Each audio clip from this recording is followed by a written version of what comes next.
வணக்கம் மக்களே, நான் உங்க கூகுள். ஆக்டர் சமந்தா அவர்களை பற்றி ரீசெண்டா ஒரு செய்தி என்பது வந்திருக்குங்க. அதாவது அவங்களுக்கு வந்து பேபி ஷவர் ஃபங்ஷன் என்பது நடந்திருக்கு. அந்த பேபி ஷவர் ஃபங்ஷன் வந்து அவங்க வீட்டுக்குள்ளேயே வந்து நடந்திருக்கு. இது சம்மந்தப்பட்டிருக்கக்கூடிய வீடியோஸ், ஃபோட்டோஸ் இப்ப சோசியல் மீடியால பயங்கர வைரலா போய்க்கிட்டு இருக்குங்க.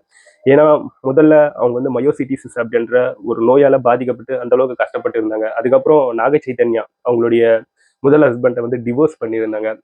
ஸோ அதுக்கப்புறம் அவங்க வந்து எந்த அளவுக்கு மனசு கஷ்டப்பட்டு இருந்தாங்க, என்னென்ன நடந்தது அப்படின்ட்டு இன்டர்வியூல வந்து நம்ம வந்து பார்த்துருந்தோம். அவங்க கொடுத்துருக்கக்கூடிய இன்டர்வியூஸ்ல. அவ்வளோ மனசுக்கு கஷ்டமா இருந்தது. என்னடா நம்ம சென்னை பெண்ணுக்கு வந்திருக்கக்கூடிய அந்த நிலைமை மோசமானது அப்படின்ற அளவுக்கு இன்டெப்தா நம்மளுக்கு வந்து பாதிக்கப்பட வச்சது சமந்தா அவர்களுடைய பிரச்சனை எல்லாமே.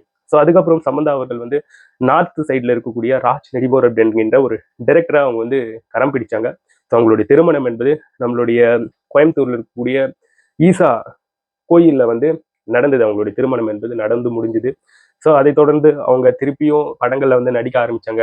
அவங்க வந்து ஒரு ப்ரொடியூசிங் கம்பெனியை வந்து வச்சிருக்காங்க. ட்ராலாலா அப்படிங்கிற ஒரு ப்ரொடியூசிங் கம்பெனியை வந்து வச்சிருக்காங்க. அதுல நிறைய படங்களை வந்து தொடர்ந்து அவங்க வந்து ப்ரொடியூஸ் பண்ணிட்டே வராங்க.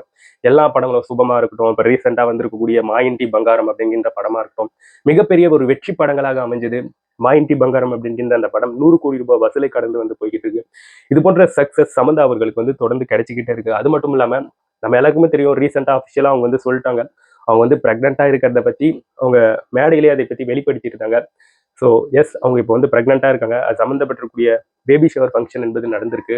அவங்க நிறைய விஷயங்களை வந்து சோசியல் மீடியால வந்து பதிவிடுறாங்க. பதிவிடப்படுகிறது. அவங்க சம்மந்தப்பட்டு அவங்களுடைய பேபி பம்ப் சம்மந்தப்படக்கூடிய எக்ஸசைஸ் பண்றது அப்படின்ட்டு ஏகப்பட்ட விஷயங்கள் வந்து சோசியல் மீடியால வந்து ஸ்ப்ரெட் ஆயிட்டு இருக்குங்க. எனிவேங்க, சிம்பிளா அவங்க பேபி ஷவர் ஃபங்க்ஷனை வந்து வீட்லயே நடத்திருக்காங்க.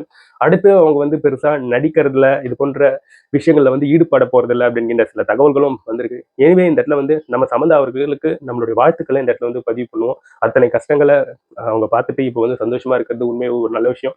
இதை பற்றி நீங்க என்ன நினைக்கிறீங்கன்றது இந்த கமெண்ட் செக்ஷன்ல பதிவு பண்ணுங்க.